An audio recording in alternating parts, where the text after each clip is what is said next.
Cumprimento a igreja com a graça e com a paz do Senhor Jesus Cristo. Amém. Irmãos, sejam todos bem-vindos à casa do Senhor, nosso Deus.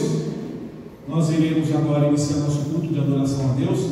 Eu peço que os irmãos agora tenham total atenção ao culto a Deus, total reverência ao Senhor, as crianças também, para podermos prestar um culto ordeiro, bendito ao Senhor nosso Deus. Iremos iniciar, meus irmãos, com a leitura da palavra do Senhor. Eu peço que os irmãos abram a Bíblia no capítulo 6 da carta de Paulo aos Efésios.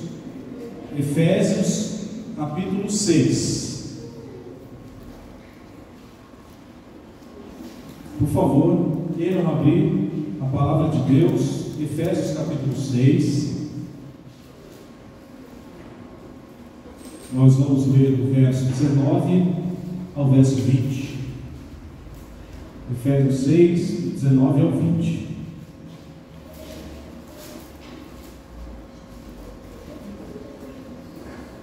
O texto está sendo até projetado aqui no telão. Quem não tiver Bíblia, pode acompanhar a gente aqui no texto bíblico no telão, tá bom? Então, como são só 2 versos, e o texto está aqui na nossa versão, na ARA, vamos ler todos juntos? A palavra de Deus, Efésios 6, 19 e 20. Leiamos a palavra de Deus que nos ensina. E também por mim, para que me seja dada no abrir da minha boca a palavra, para com intrepidez fazer conhecido o mistério do Evangelho, pelo qual sou embaixador em cadeias, para que em Cristo eu seja ousado para falar, como me cumpre fazê-lo. Muito bem, o apóstolo Paulo está pedindo oração para a igreja dos Efésios, por um motivo, gente, muito interessante. Quando ele fala que ele é embaixador em cadeias, quer dizer que ele está preso. No momento que ele escreveu essa carta, ele era um prisioneiro em Roma. Então, por isso ele diz: eu sou um embaixador em cadeias, em Cristo, né? Ele foi preso simplesmente por pregar o Evangelho. Mas o que nos chama a atenção aqui é que Paulo pede oração para a igreja, para que ele seja ousado ao abrir a boca, para que ele tenha intrepidez ao pregar a palavra.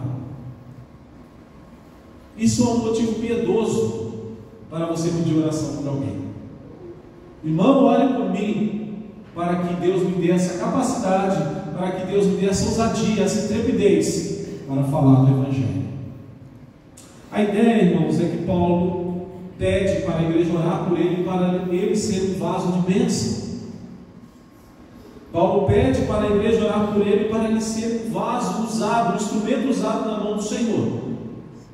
Precisamos pedir por isso também, para que o Senhor nos abençoe e nos dê a graça, porque sem Deus, sem o Espírito, sem o Senhor na nossa vida, nós não somos nada. Somos um vaso inútil, somos um vaso de desonra. Mas quando Deus chama e Deus escolhe um instrumento, Ele capacita com o Espírito e essa pessoa se torna um vaso de bênção. Irmãos, vamos orar ao nosso Deus. Vamos agradecer ao Senhor uma oração de adoração. Vamos adorar aquele que reina e vive para sempre. Eu vou pedir para que o nosso irmão, o diácono Everton, faça essa oração, agradecendo a Deus pelas bênçãos que Ele tem derramado, louvando ao Senhor por tudo que Ele é e representa em nossas vidas. Oremos todos em nome de Jesus.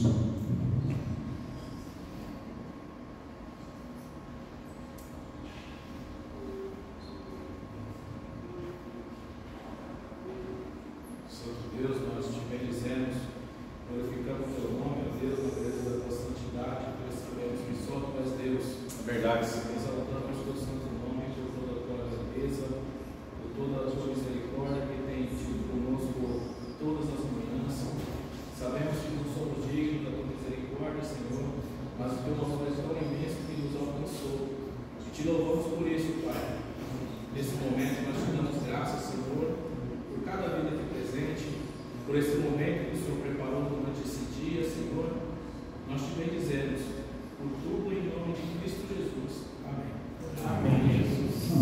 Louvado seja o nome do Senhor.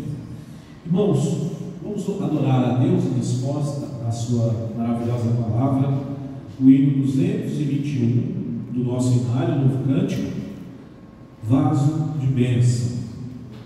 Hino 221, um vaso de bênção. Assim que o hino começar a tocar, eu peço que os irmãos venham se colocar de pé, aqueles que puderem, para louvarmos com alegria aquele que vive e reina para sempre.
No segundo livro das Crônicas, capítulo 7.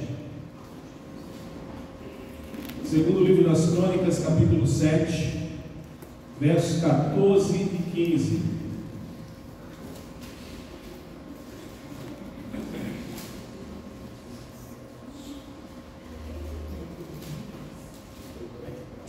Segundo livro das Crônicas 7, capítulo 7, versos 14 e 15.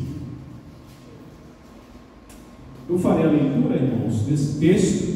Os irmãos acompanhem com reverência a palavra de Deus que nos ensina. se o meu povo, que se chama pelo meu nome, se humilhar e orar e me buscar,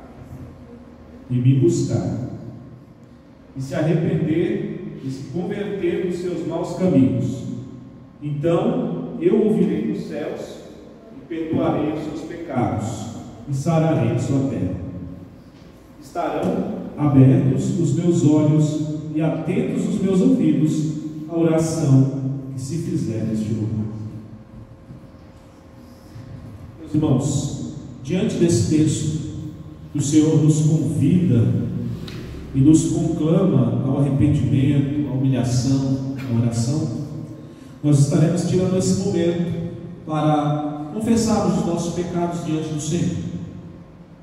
Todos nós somos pecadores, todos nós erramos e somos falhos diante do Senhor. Porém, irmãos, o cristão, ele tem aliança com Deus. O cristão, ele tem uma aliança com Deus. E no nome de Jesus, pelo sangue de Cristo, nós somos perdoados dos nossos pecados e desfrutamos de plena comunhão com Deus. Mas é necessário, como o texto nos ensina, nós nos humilharmos, orarmos, confessarmos. Então nós teremos esses instantes de oração silenciosa, na qual nós iremos orar ao Senhor, confessar os nossos pecados diante dele, e no nome de Jesus receberemos o perdão. Após alguns instantes de oração silenciosa, eu vou pedir para que o nosso irmão Mateus nos dirija uma oração de gratidão a Deus pelo perdão dos pecados. Oremos todos.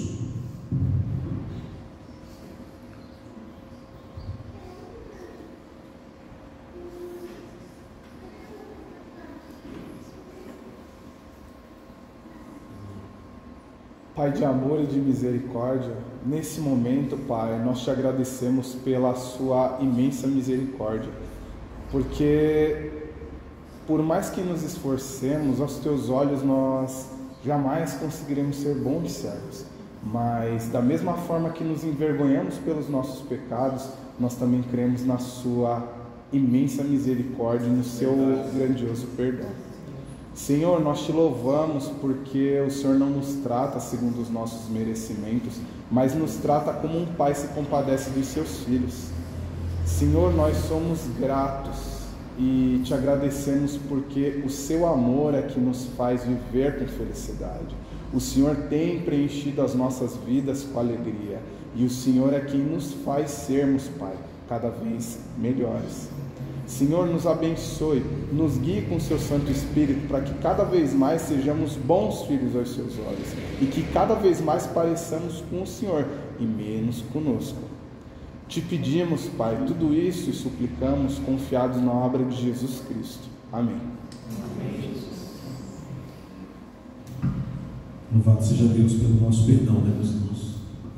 Vamos agora passar para um momento de consagração, inclusive das nossas ofertas. Peço que os irmãos abram Mateus 23, verso 23. Mateus 23, 23, vamos ler o texto bíblico nos ensina, e nós estaremos nos preparando para adorar a Deus com louvores, também com os nossos dízimos e ofertas. Mateus 23, verso 23. Todos encontraram?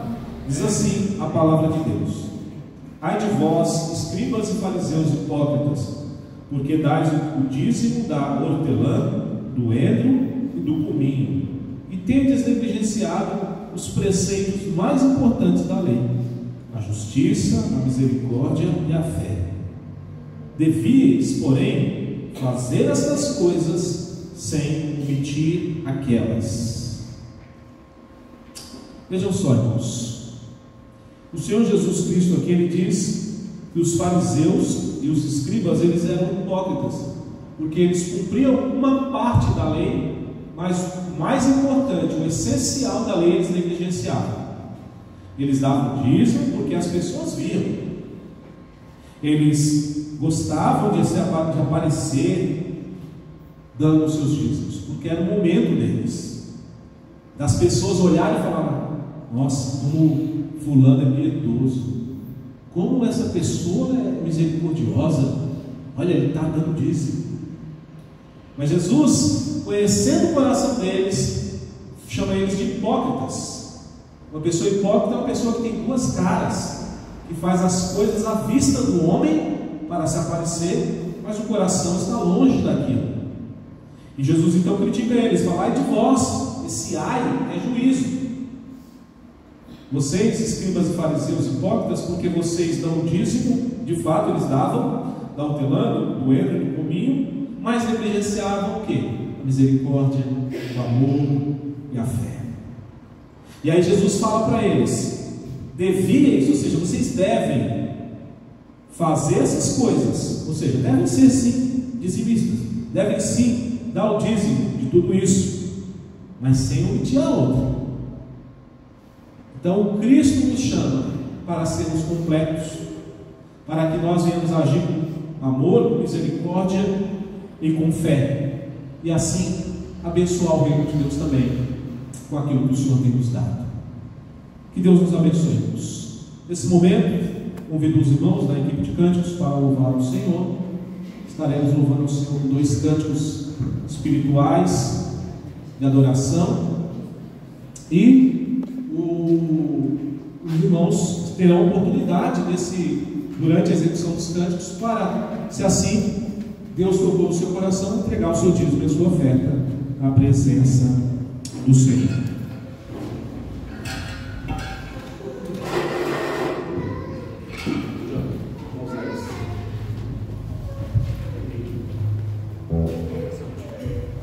Boa noite, irmãos. Aqueles que puderem, vamos colocar de pé para louvar o nosso Deus.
Oremos, irmãos, pelos dízimos e ofertas na casa do Senhor. Feche os teus olhos e oremos pedindo a bênção do Senhor, consagrando esses valores ao reino de Deus.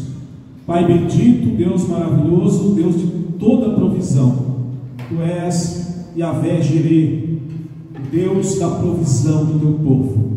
Senhor, nós Te agradecemos. Bendizemos ao Senhor pelos dízimos e ofertas que o Teu povo tem entregado com o coração grato e alegre diante do Senhor. Tu sabes, Pai, que temos enfrentado, Senhor Deus, um grande desafio para terminar a construção. Temos sido abençoados, Senhor Deus, pela Tua graça, tanto aqui na congregação como na nossa igreja sede. Nós sabemos, Pai, que a Tua bênção está sobre os Teus filhos, e nós consagramos, Deus, esses valores que foram colocados e que são colocados aqui.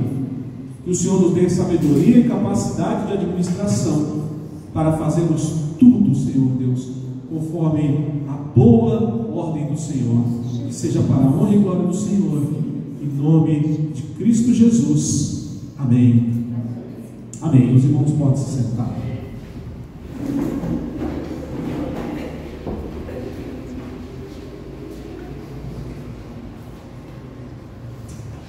Passaremos agora, meus irmãos, à exposição da palavra de Deus, a pregação da palavra. Peço que os irmãos abram na primeira carta de Pedro, capítulo 3, versos de 8 até o 22. 1 de Pedro 3, do 8 ao 22.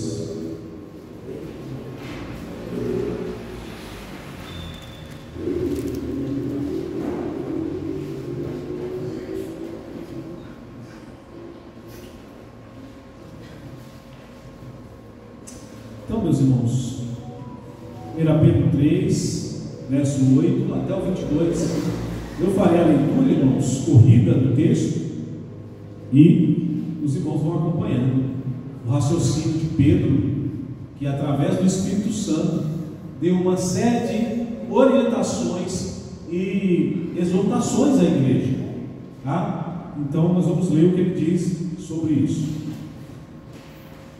Verso 8, o apóstolo Pedro começa aqui uma nova sessão dizendo: finalmente, sede todos de igual ânimo, compadecidos fraternalmente, amigos, misericordiosos, humildes, não pagando mal por mal, ou injúria por injúria, antes pelo contrário, bendizendo, pois para isto mesmo fostes chamados, a fim de receberdes bênção por herança. Pois quem quer amar a vida e ver dias felizes, refreia a língua do mal, e evite que os seus lábios falem dolosamente. Aparte-se do mal, pratique o que é bom, busque a paz, empenhe-se por alcançá-la, porque os olhos do Senhor repousam sobre os justos, e os seus ouvidos estão abertos às suas súplicas, mas o rosto do Senhor está contra aqueles que praticam males. Ora, quem é que vos há de maltratar, se fordes zelosos do que é bom?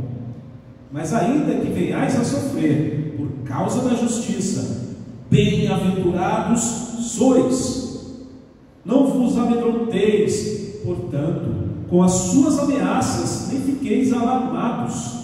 Antes, santificai a Cristo como Senhor em vosso coração, estando sempre preparados para responder a todo aquele que vos pedir razão da esperança que há em vós, fazendo todavia, com mansidão e temor, com boa consciência, de modo que naquilo em que falam contra vós outros, fiquem envergonhados os que difamam o vosso bom procedimento em Cristo. Porque se for da vontade de Deus, é melhor que sofrais por praticares o que é bom, do que praticando o mal. Pois também Cristo morreu uma única vez pelos pecados, o justo pelos injustos, para conduzir-vos a Deus, morto sim na carne, mas vivificado no Espírito, no qual também foi e pregou aos espíritos em prisão, os quais no outro tempo foram desobedientes, quando a longanimidade de Deus aguardava os dias de Noé, enquanto se preparava a arca, na qual poucos, a saber, 8 pessoas, foram salvos através da água, a qual, figurando o batismo, agora também nos salva, não sendo a remoção da imundície da carne, mas a indagação de uma boa consciência para com Deus, por meio da ressurreição de Jesus Cristo, o qual, depois de ir para o céu, está à destra de Deus, ficando-lhe subordinados anjos e potestades e poderes. Até aqui, irmãos, a palavra de Deus. Vamos orar mais uma vez? Senhor, nós te bendizemos o nome pela tua santa palavra. Pedimos, Pai, que o Senhor dê temor ao nosso coração, que venhamos, Senhor Deus, a acompanhar a exortação do Senhor nessa noite. Que o Senhor trabalhe em nossos corações e mentes para compreendermos e aplicarmos a tua santa e bendita palavra em nossas vidas. É no nome de Jesus que oramos. Amém. Meus irmãos, no mundo existem o verdadeiro e o falso cristão. A Bíblia fala que o joio vai crescer junto com o trigo. E a Bíblia também fala que Deus vai separar os bodes das ovelhas. É uma referência ao que é verdadeiro e ao que é falso. Mas fica a pergunta: como identificar o verdadeiro cristão? Quais as marcas que você pode enxergar em alguém que é de verdade, que é sincero, é verdadeiro? Como distinguir o falso do verdadeiro? Como saber se a pessoa passou pelo novo nascimento, se ela nasceu de novo? Bem, o crente nascido de novo, ele tem um novo princípio de vida implantado em seu ser. Deus colocou uma semente no coração dele, ele foi implantado, e isso o leva a fazer o que é correto e o que é justo. Ele não vai mais viver na prática do pecado. Não que ele não vai mais pecar, ele peca, mas ele não vai viver naquela prática pecaminosa, mundana, ilícita que vivia antes. Isso é uma grande marca, isso é um grande sinal de que a pessoa passou pelo novo nascimento. O verdadeiro cristão, ele passa por uma mudança interior, uma transformação radical na sua natureza, ou seja, ele é recriado por Deus. É por isso que a Bíblia fala que quem passa pelo novo nascimento, nova criatura é. As coisas antigas ou velhas se passaram, e eis que tudo se fez novo. Os apóstolos de Jesus se esforçaram para conduzir a nascente igreja primitiva na sã doutrina. Pessoas que estavam vindo do pecado, vindo para a igreja. E os apóstolos tinham que ensinar os mandamentos e os princípios de Jesus Cristo para aqueles novos convertidos, e demonstrar para eles, não somente com palavras, mas também com testemunho e atitude, como eles deveriam servir a Deus. É emblemático quando Paulo diz: sede meus imitadores como eu sou de Cristo. Então Paulo não somente doutrinava a igreja com cartas, com doutrina, com regras, mas com seu próprio testemunho, porque ele era imitador de Jesus Cristo. Irmãos, o testemunho verdadeiro do cristão deve ser feito na igreja e na sociedade. É isso que nós vamos ver hoje. O testemunho verdadeiro do cristão tem que ser na igreja e na sociedade. O ponto é que quando olhamos e analisamos os ensinamentos cristãos, percebemos que o padrão exigido por Deus é bem alto. Ele exige demais de cada um de nós. É um enorme desafio a cada um de nós, irmãos, trilharmos o caminho do Evangelho. Ninguém disse que seria fácil. Jesus disse: o caminho é apertado. Jesus disse que a porta é estreita. Jesus ensinou: dê a outra face. Quando alguém bater na sua face, dê a outra. Ele disse: tome a sua cruz. Olha só. E por fim, ele também disse: no mundo tereis aflições. Ou seja, quando você lê o Evangelho, você não vê o Evangelho prometendo vida fácil para os cristãos. Não tem, gente. É levar a cruz, que é símbolo de morte, é dar outra face, que é símbolo de humilhação, é você entrar por uma porta estreita e apertar no caminho onde tem dificuldades. E Jesus fala com todas as letras que teríamos aflições. Portanto, irmãos, eu os convido a pensar no seguinte título do sermão: desafios gerais para ser um verdadeiro cristão. Desafios gerais para você ser um verdadeiro cristão. Carregar a cruz, levar o bom nome de Jesus. Primeiro, nós somos chamados para viver uma vida cristã transformada dentro e fora da igreja. Você tem um chamado para ser santo e ser bênção na igreja e fora da igreja. Nós vamos ver primeiro dentro da igreja. Olha só o que Pedro nos ensina. Primeiro, irmãos, ele nos ensina a termos o mesmo pensamento. Quando ele diz assim no verso 8: finalmente, sede todos de igual ânimo. Sede todos de igual ânimo. Então ele está nos ensinando a possuir um mesmo pensamento. E essa primeira exortação para o cristão dentro da igreja é que nós venhamos a pensar concordemente. É que nós venhamos a ter a mesma harmonia, o mesmo propósito para o reino de Deus. E com isso, gente, tem que ficar claro: Pedro não está dizendo que todos devem ter o mesmo pensamento como se fossem robôs. Eu tenho um pensamento, então todo mundo tem que pensar igual a mim. Não é bem isso que ele está dizendo aqui, gente, porque cada um de nós somos um ser, cada um de nós temos uma identidade. Mas ele está dizendo para os cristãos que eles devem ser governados pela mente de Cristo. Essa é a ideia. O Cristo não é o cabeça da igreja? Então o Cristo, como cabeça da igreja, ele governa a sua igreja. E nós então devemos caminhar de acordo com o pensamento cristão, o pensamento de Jesus, de modo que as diferenças que porventura tiver não venha dividir-nos.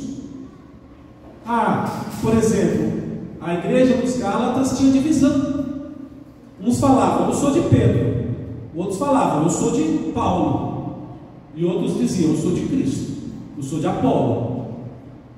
Então veja, pensar concordemente não é anular as nossas diferenças. Nós somos. Mas é você submeter a autoridade de Cristo e não causar divisão na igreja. A ideia de Pedro é essa: para que os crentes vivam em harmonia, mas que a igreja seja enriquecida pelo pensamento, como ele diz aqui, igual ânimo, sem facções, sem divisões, sem brigas. É nesse espírito que Pedro está exortando eles terem o mesmo pensamento. Pedro também diz para os cristãos serem bênção dentro da igreja, possuindo o mesmo sentimento. Primeiro ele diz: vocês têm que ter o mesmo foco, o mesmo pensamento. Agora ele fala: vocês também precisam ter o mesmo sentimento. Aí ele continua falando: sede compadecidos, verso 8 ainda, fraternalmente amigos, misericordiosos. Então veja, a segunda exortação de Pedro é para que o cristão se compadeça do seu irmão. Essa palavra aqui, compadecidos. É você ter o mesmo sentimento. Você se compadece da dor do seu irmão. Pois como membros do corpo de Jesus, nós nos importamos com cada membro individual. É igual ao seu corpo. Você tem um corpo com vários membros. Aí você dá uma topada com o dedinho na quina da mesa. Aquela dor. É um dedinho só. Mas todo o seu corpo padece. Todo o seu corpo sofre. E você vai fazer de tudo para curar rapidamente aquele membro doente. Não é? Paulo faz essa ilustração para a igreja. Se tem um membro que está fraco, tem um membro que está à beira de cair em pecado, está passando por momentos difíceis, cabe ao corpo de Cristo se compadecer. É o que Pedro diz aqui, ó. Sede de igual ânimo, todos de igual ânimo, compadecidos, fraternalmente amigos. Pedro está chamando a igreja para se importar com outro, gente, para se importar com a dor do irmão. É assim que o cristão de verdade vive na igreja, se compadecendo por aquele que sofre, porque se ele sofre, todos nós devemos sofrer juntos. Assim deve ser também na igreja de Jesus. Os cristãos devem demonstrar sua preocupação e também interesse pelo seu irmão. Isso é ser fraterno, fraternalmente amigos, compadecidos por cada um dos irmãos. Ele também fala, amando fraternalmente, que é justamente a terceira exortação dele aqui, ó, fraternalmente amigos. O apóstolo Pedro diz para praticarmos o amor fraternal. E essa exortação, irmão, já apareceu no capítulo 1, verso 22, quando Pedro diz: tendo purificado a vossa alma pela vossa obediência à verdade, tendo visto um amor fraternal, não fingido, amai-vos de coração, uns aos outros, ardentemente. Ele já tinha repetido, ele já tinha falado sobre isso, e aí ele repete aqui agora: amai o vosso irmão. Tem alguma diferença com seu irmão? Tem alguma rusga? Resolva em nome de Jesus, porque a palavra de Deus exige de nós fraternidade, irmandade, amor não fingido. A nova menção, irmãos, a esse amor fraternal só evidencia a importância desse ponto para Pedro. Ele está falando aqui cheio do Espírito Santo, tá? Então, primeiro, possuindo o mesmo pensamento, a mesma harmonia, o mesmo sentimento, se compadecendo dos irmãos, e agora ele fala, amando fraternalmente uns aos outros. A quarta exortação de Pedro para o crente dentro da igreja é agir com misericórdia. Olha só o que ele diz aqui, ó: compadecidos, fraternalmente amigos, misericordiosos. Pedro exorta os crentes a compartilharem das aflições dos irmãos. Misericordioso, gente, significa que permitam que a aflição dos outros perpasse o vosso coração. É você sofrer a miséria daquele irmão. Todo engajamento em prol do outro começa com o fato de sentirmos com ele a aflição. O fato de você saber que seu irmão está sofrendo e você não dá de ombros, ser indiferente, isso mostra, gente, que você precisa rever seu cristianismo. Não é? Nosso coração muitas vezes é duro. Nosso coração muitas vezes desfaz a dor do outro. Acontece. Até que alguém puxa a sua orelha e você fala: olha, realmente eu pequei. Eu devia ter sido mais misericordioso.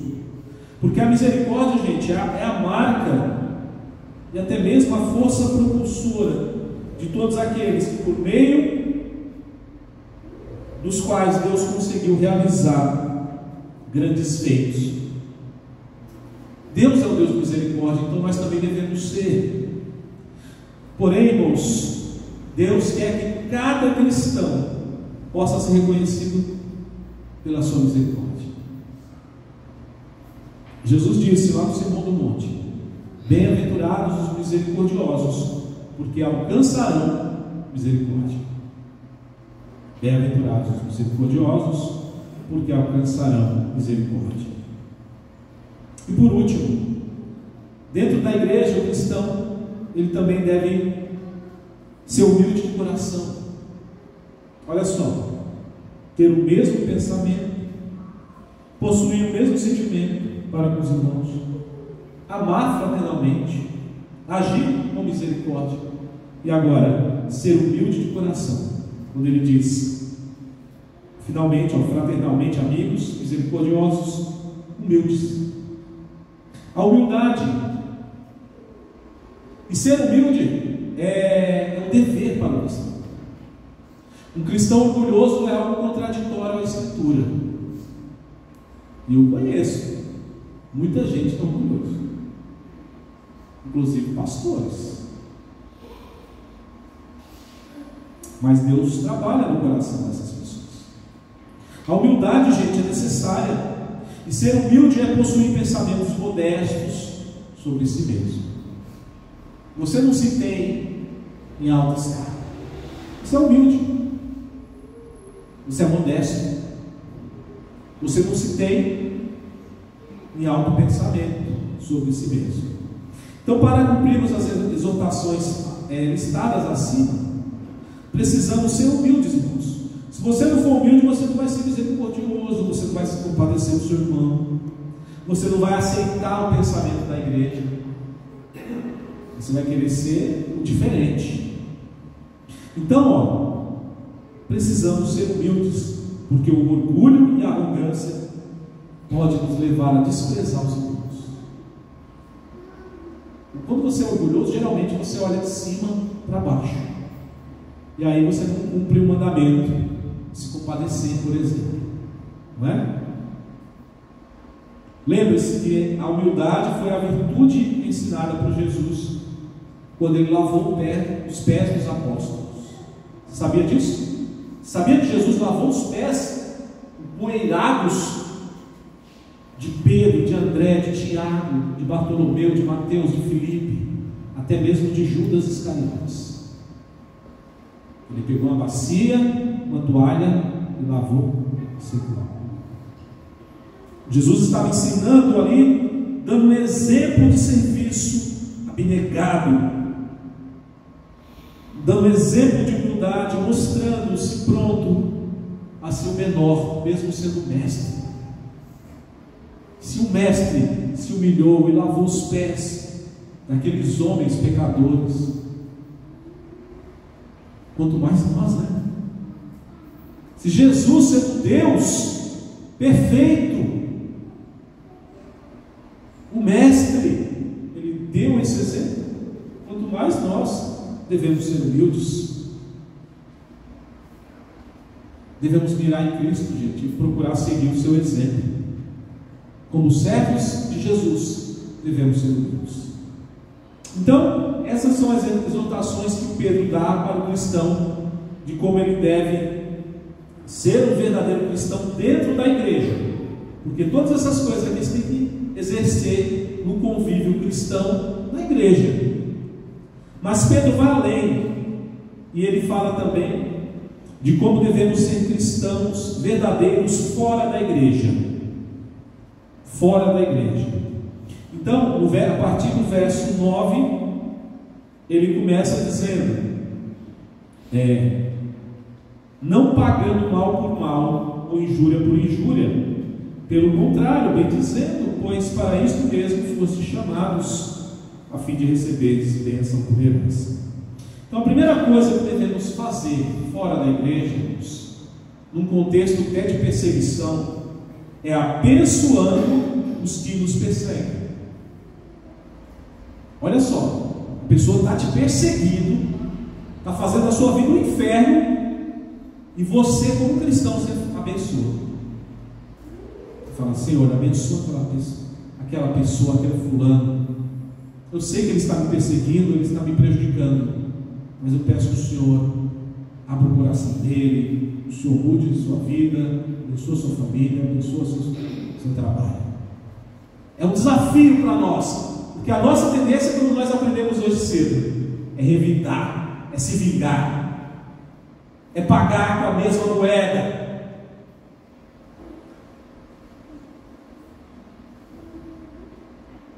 Mas a palavra de Deus nos exorta aqui, irmãos, não pagando mal por mal ou injúria por injúria, pelo contrário, abençoando, bendizendo aqueles que nos perseguem. Fora da igreja, os cristãos também devem seguir os ensinamentos de Cristo, e foi Jesus que disse: amai vossos inimigos e orai pelos que vos perseguem. Pedro não está tirando isso da cabeça dele, ele está replicando, repetindo as palavras do Mestre. Pedro está repetindo o que Jesus falou: amai os vossos inimigos e orai pelos que vos perseguem. O cristianismo, gente, é a única religião que prega isso. Os muçulmanos, eles querem os inimigos bem queimadinhos, né? E outras religiões também, mas o cristianismo não. O ser humano natural, ele pensa que seria lógico e justo retribuir com a mesma maldade o que ele sofreu. Você me maltratou, então eu vou maltratar você também.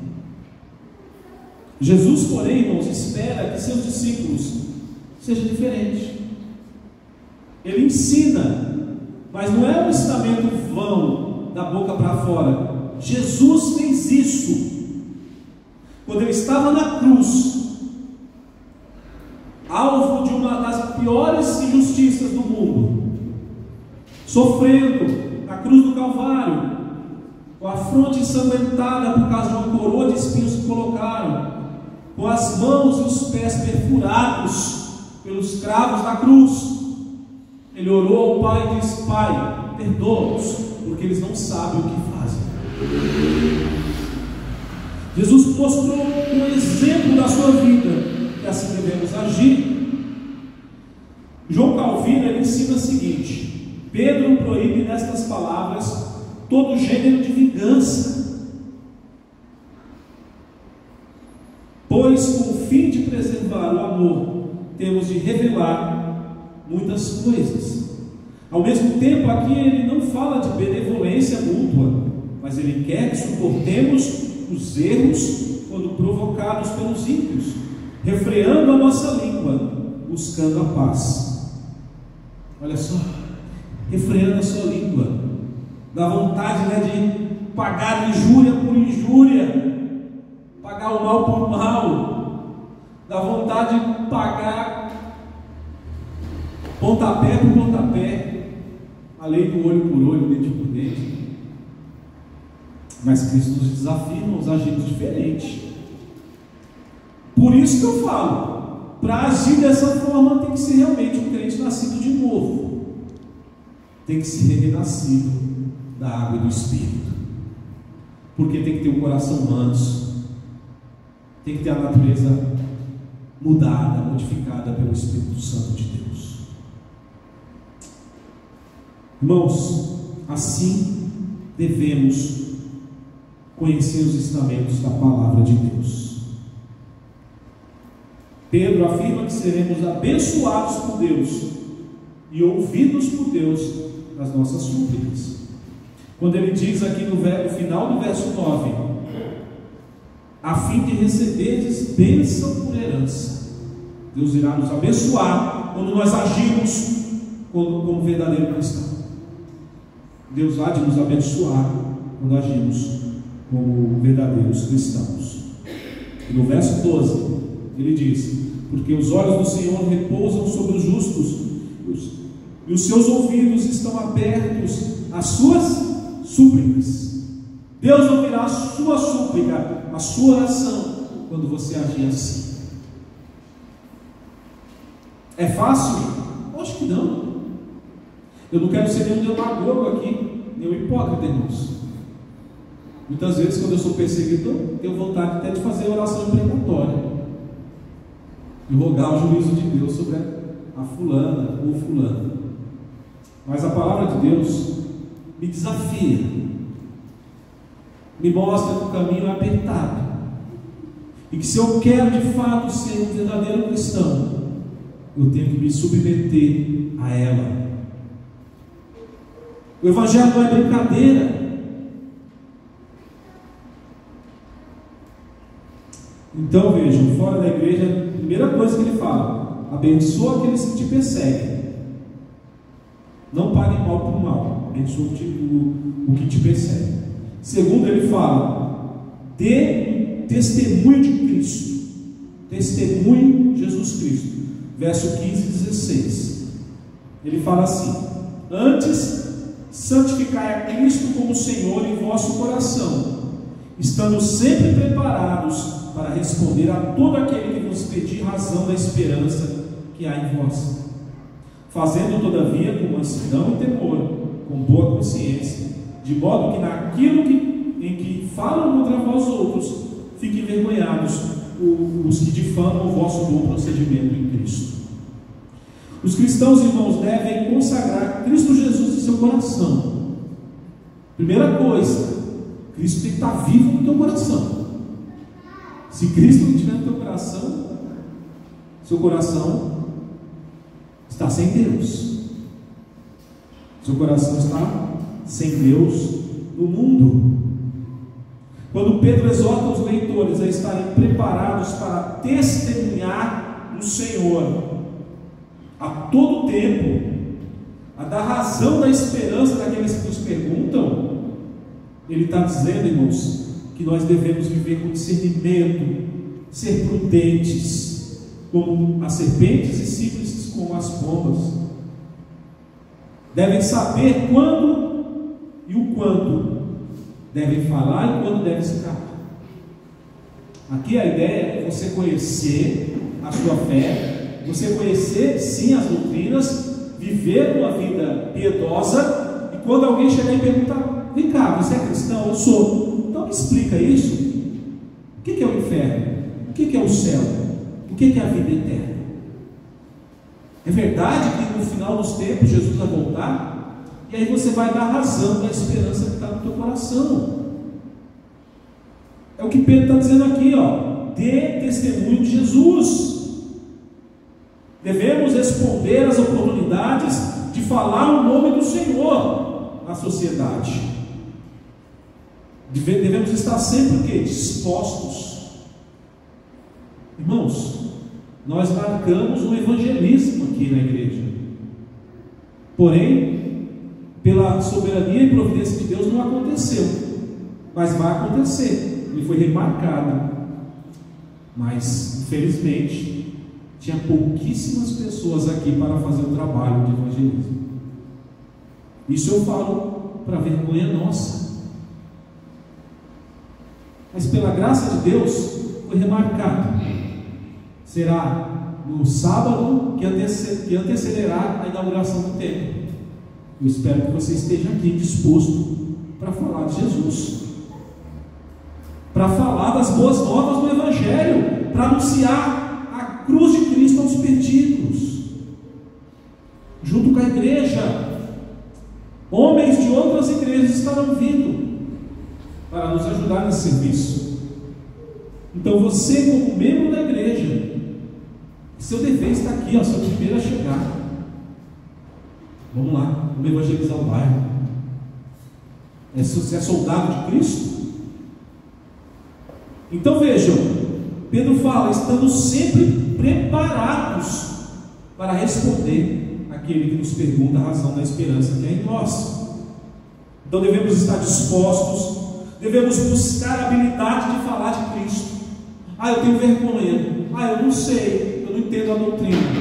Se esforce, leia, pergunte, venha na escola bíblica dominical, não falte nos cultos, assim você estará sendo preparado.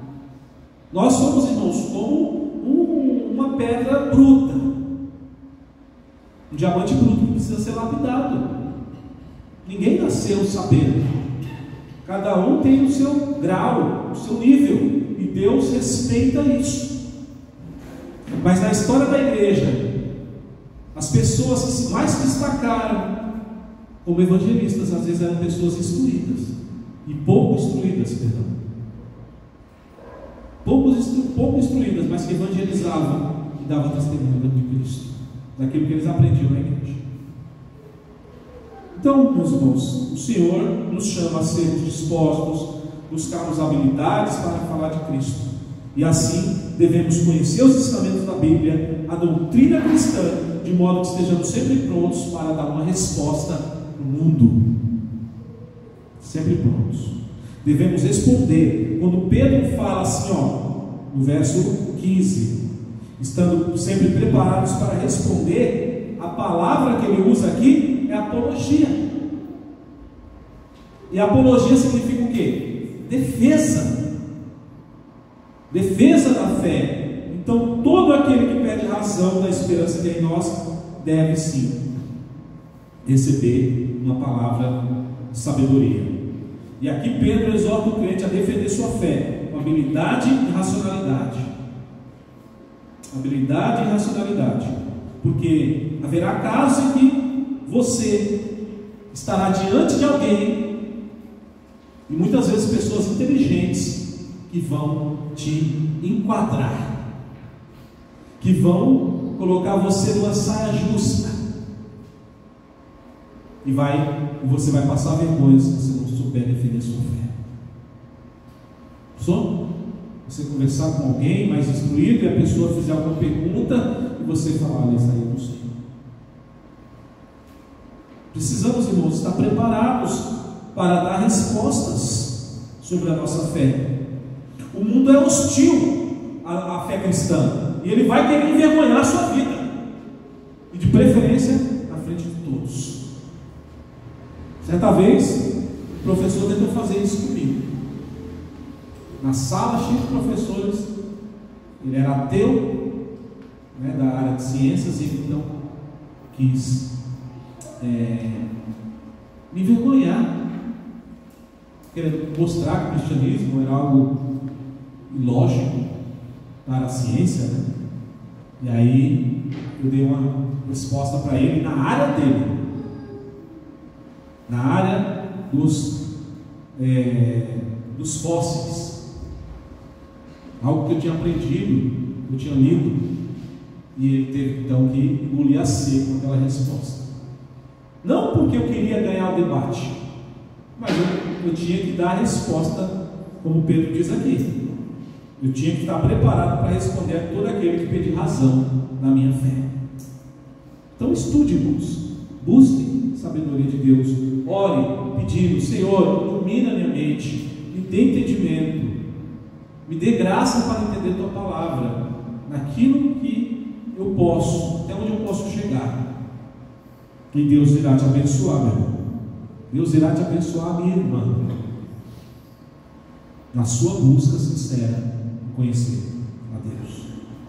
Então, assim, devemos, meus irmãos, defender a nossa fé diante daqueles que nos atacam, mostrar que a esperança do crente é um esperar paciente, disciplinado, confiante no nosso Senhor Jesus Cristo como Salvador. As pessoas se desesperam, você tem que se passar uma outra mensagem. A pessoa está desesperada, você fala: calma, vamos orar. Você pega no ombro dela, segura na mão dela e fala: vamos orar. Ela já vai mudar o seguinte, porque ela vai estar do lado de uma pessoa que crê, que não se desespera diante das lutas, mas que tem um Deus, e que conhece a palavra que diz que de onde me virá o socorro? O meu socorro vem do Senhor que criou os céus e a terra. Você tem para onde levantar seus olhos, irmão. A pessoa lá fora não. Ela está desamparada, sem Deus no mundo, como Paulo diz. Mas você tem uma fortaleza no teu coração, fortaleza da fé. Seja um vaso de bênção no mundo, seja luz. Por fim, irmãos, nesse ponto aqui nós vemos que O cristão no mundo, ele deve abençoar os que perseguem, ele deve dar testemunho de Cristo, e ele também deve suportar o sofrimento pelo que é certo em Cristo. Suportar o sofrimento pelo que é justo e certo em Jesus Cristo. O verso 13, vejam comigo, o verso 13. Ora, quem é que vos há de maltratar, se fordes zelosos do que é bom? Mas ainda que venhais sofrer por causa da justiça, bem-aventurados sois. Não vos amedronteis, portanto, com as suas ameaças, nem fiqueis alarmados. Pedro fala que o cristão ele pode sofrer injustamente por fazer o que é bom, mas ele também pode sofrer justamente por fazer o que é mal. E ele exorta, então, que vocês, se há de sofrer, que seja pelo que é certo, que seja por Cristo. Deus, meus irmãos, Ele está no controle de tudo, e a sua providência guiará cada um de nós até o nosso destino final. Descanse no Senhor. Está passando sofrimento, está passando dor, está passando luta, saiba que Deus é soberano na sua vida. Ele está vendo o seu sofrimento. Pedro adiciona ainda que esta sentença: se esta é a vontade de Deus, do verso 17. No verso 17 ele fala: porque se for da vontade de Deus, é melhor que sofrais por praticar o que é bom, do que praticando o mal. Sim, irmãos, muitas vezes Deus nos prova no sofrimento. Quem disse que Deus vai nos blindar de todo sofrimento? Ele nunca disse isso na palavra dele. E Pedro fala: se é da vontade de Deus que vocês sofram, que seja por praticar o que é bom e não o que é mal. Nestas palavras ele nos lembra que se sofremos injustamente, isso não é por acaso, mas procede da vontade divina, procede da vontade de Deus. E ele presume que Deus nada quer ou nada designa senão por uma razão suprema. Um sábio teólogo, ele disse algo com razão. Ele fala assim: quem segue o crucificado precisa contar sempre com a possibilidade do sofrimento. Entretanto, não está à mercê da arbitrariedade dos inimigos, mas sob a vontade de Deus. É Deus quem determina isso e quem conserva em sua mão a forma e a duração do sofrimento. É Deus. Se Ele quer que você sofra por uma semana, você vai sofrer. Se Ele quer que você sofra por muito mais tempo, que venhamos a sofrer por aquilo que é bom, pelo nome de Cristo. Jesus disse, bem-aventurado aqueles que são perseguidos por causa da justiça. É bem-aventurado, Pedro repete isso no verso 14: bem-aventurados sois quando você sofrer por causa da justiça. Parece uma loucura, mas é a palavra de Deus. Por fim, Pedro aponta para o terceiro e último ponto aqui, dando um exemplo do ministério de Jesus Cristo. Ele fala da sua morte, da sua pregação, da água do batismo e também da ressurreição e ascensão de Jesus. O verso 18, ele fala do sacrifício e da morte de Jesus Cristo. Ele fala assim: pois também Cristo morreu uma única vez pelos pecados, o justo pelos injustos. Gente, o sacrifício de Cristo é único, definitivo e eterno. Ele morreu uma única vez, como Pedro diz aqui no verso 18. Morreu uma única vez pelos pecados, e por ele ter feito isso, ele anulou o pecado que era contra nós para sempre. Nós que somos seu povo, somos perdoados por Cristo. Todavia, ele nos dá exemplo de abnegação e amor pelos irmãos, Porque Jesus morreu não porque ele pecou, ele morreu pelo pecado dos outros. Pedro fala, o justo pelos injustos. Então Pedro não tinha exortado para nós termos amor pelos irmãos? E agora ele aponta para Cristo. Cristo morreu pelos irmãos, ele morreu pelo seu povo, ele deu sua vida por nós, suportou aflições, perseguição, por amor e obediência ao seu Pai. Pedro também aponta para a pregação de Cristo. Nós não devemos pregar o Evangelho? Cristo também pregou. E o verso 19 diz que ele pregou aos espíritos em prisão. Esse texto, irmãos, é um dos textos mais complexos que existe. Há muitas divergências na Bíblia sobre qual a interpretação desses espíritos em prisão. Ou seja, para quem Cristo pregou? A ideia é essa. Ele é um texto difícil. Será que alguns interpretam que Cristo desceu no inferno e pregou para os espíritos humanos que estavam lá?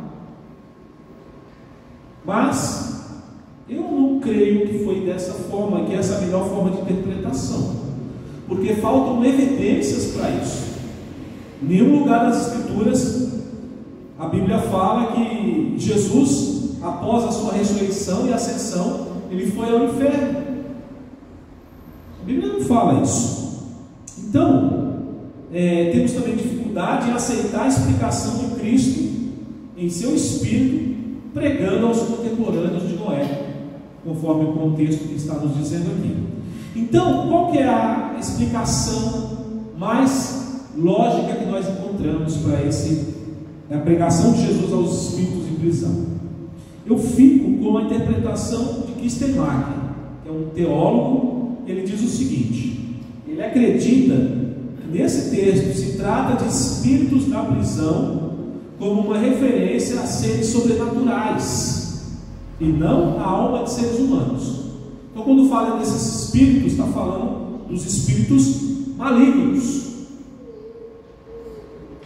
O texto menciona, porque a Bíblia dá referência sobre isso.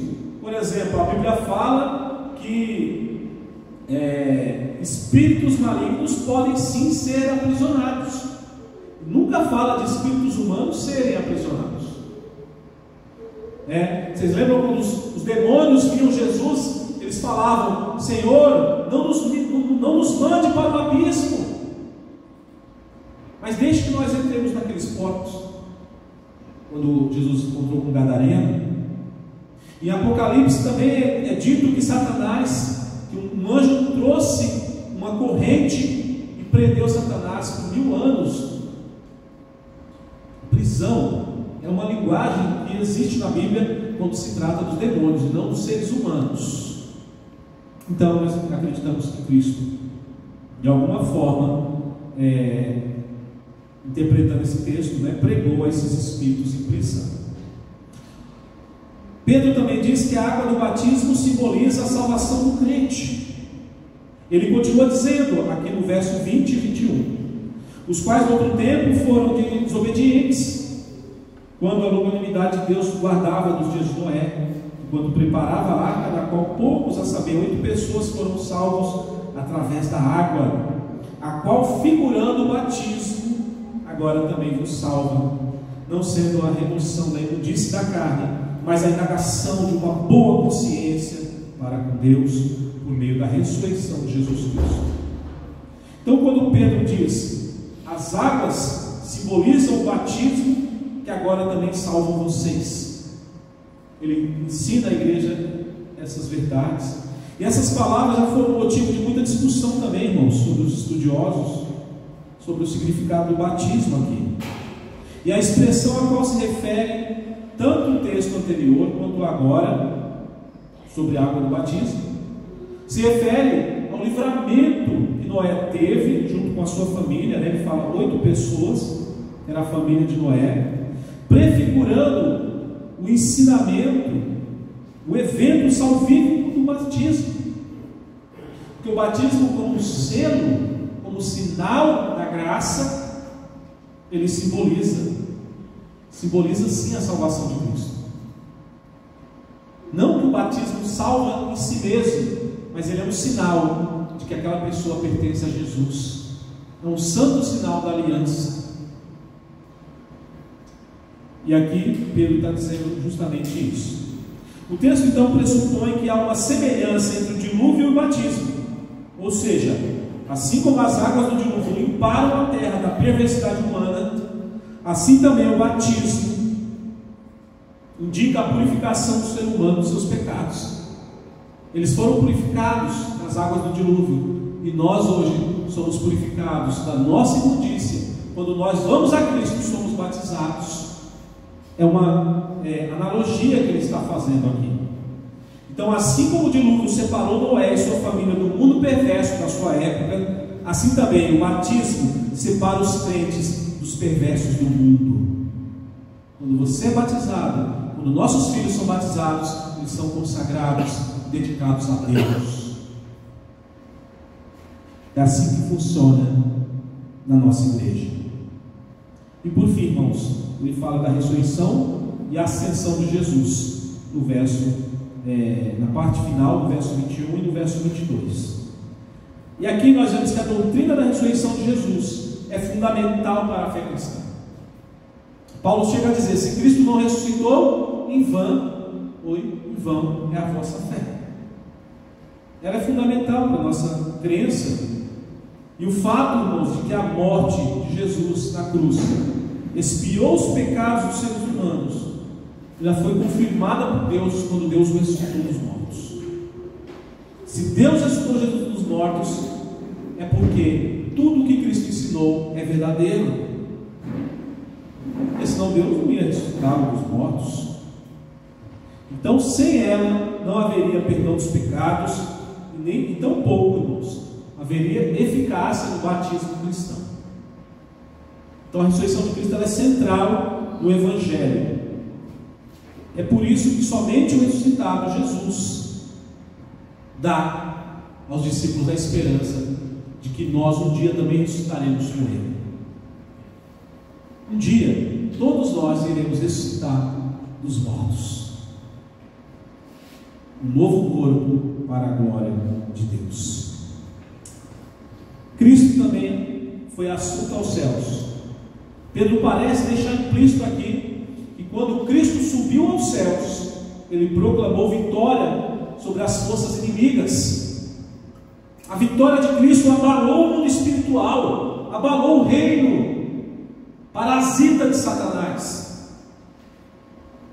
A ascensão de Cristo foi um grande triunfo. Os inimigos espirituais de Cristo, que são Satanás e seus demônios, viram quando ele ressuscitou, quando ele subiu aos céus, de onde ele há de voltar para julgar os vivos e os mortos. E Cristo hoje se encontra à direita do Pai Todo-Poderoso, governando, reinando sobre esse mundo. Cristo reina, ele está à direita de Deus, e como ele disse aos discípulos em Mateus 28, 18: todo o poder me foi dado nos céus e na terra. Todo o poder me foi dado nos céus e na terra. Então ele adentrou os céus, e nessa concepção, irmãos, o céu é a essência da esfera do poder de Deus. E Deus governa e controla todas as coisas. Portanto, quando nós estamos sofrendo, como Pedro diz aqui, se você está sofrendo, você está passando uma luta, creia que existe um Deus que está acima de tudo, e que Ele controla a sua vida, e Ele controla até mesmo o seu sofrer.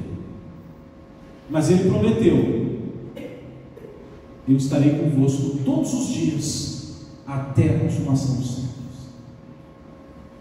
Cristo, Ele pode sim nos livrar do sofrimento, Ele pode nos curar, Ele pode impedir que sejamos ameaçados lá fora, Ele pode nos dar livramento, mas Ele também pode permitir que você passe por algum tipo de sofrimento, mas você vai passar com Ele.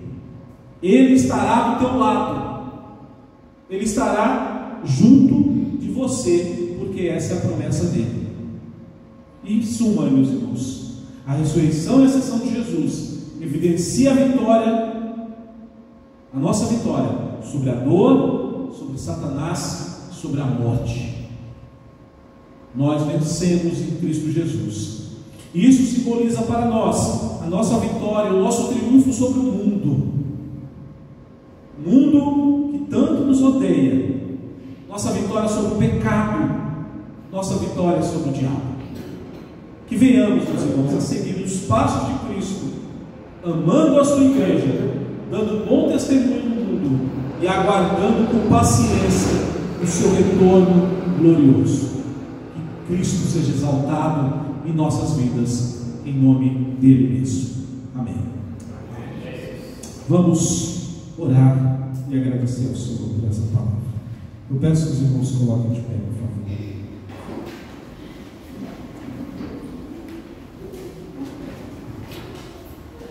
Feche seus olhos nesse momento e gostaria que você nesse momento colocasse o seu sofrer, colocasse nas mãos de Deus a tua luta, o que você tem enfrentado, o teu medo, os teus desafios para ser um cristão de verdade. Coloque nas mãos do Senhor nessa oração. E em nome de Jesus, Ele vai te fortalecer, Ele vai te dar sabedoria, Ele vai te dar paz, Ele vai te dar um caminho abençoado para você trilhar, cheio de espinhos muitas vezes, mas que no final é um caminho de vida e de vitória. Oremos. Pai de amor, Deus maravilhoso, nós te louvamos, Senhor, pela tua palavra. Te agradecemos porque o Senhor é sempre verdadeiro e sempre misericordioso. E nós, Pai, que estamos aqui, desde as crianças até os mais velhos, cada um de nós tem uma luta diferente. Cada um de nós enfrenta desafios no coração, aqui na igreja, no mundo, que são lutas diferentes, cada um num nível. Alguns padecem por enfermidade, outros, Senhor Deus, enfrentam perseguições e são injustiçados muitas vezes dentro de casa. Meu Deus, que a tua graça soberana, a tua bondade, a tua bênção esteja sobre cada um de nós que aqui estamos, Senhor. Que o Senhor venha iluminar nossa mente e os nossos caminhos para suportarmos a aflição como verdadeiros cristãos.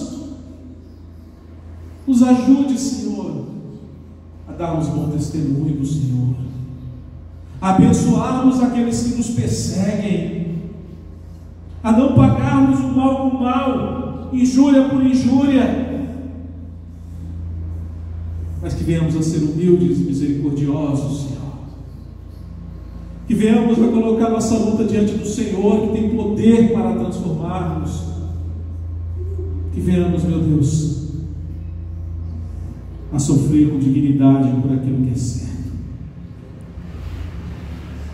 Ó Pai, fortaleça o teu povo que aqui se encontra, fortaleça cada um que aqui está, Senhor Deus, que está passando por essa luta que o Senhor conhece. Eu não conheço, meu Deus, eu não conheço o coração de ninguém, mas o Senhor sonda os corações e conhece a luta de cada um que está aqui essa noite. Irmãos que estão precisando, Senhor Deus, de consolo, estão orando por uma companhia, estão buscando, Senhor Deus, um trabalho, estão buscando uma nova vida, estão buscando, Senhor Deus, uma harmonia no casamento, estão buscando, Pai, um bom relacionamento com os filhos, ou com o patrão, ou com o gerente. Que a tua misericórdia esteja conosco, que a tua boa mão, Senhor Deus, esteja conosco cada dia, em nome de Jesus, nosso Senhor. Amém. Amém. Receber a bênção, meus irmãos, e assim estaremos encerrando o nosso culto. Que a graça do nosso Senhor e Salvador Jesus Cristo, que o amor de Deus, o nosso Pai Celestial, e que a santa consolação do divino e santo Espírito de Deus esteja convosco, povo de Deus, hoje e para todos sempre. Amém e amém. A igreja pode se sentar.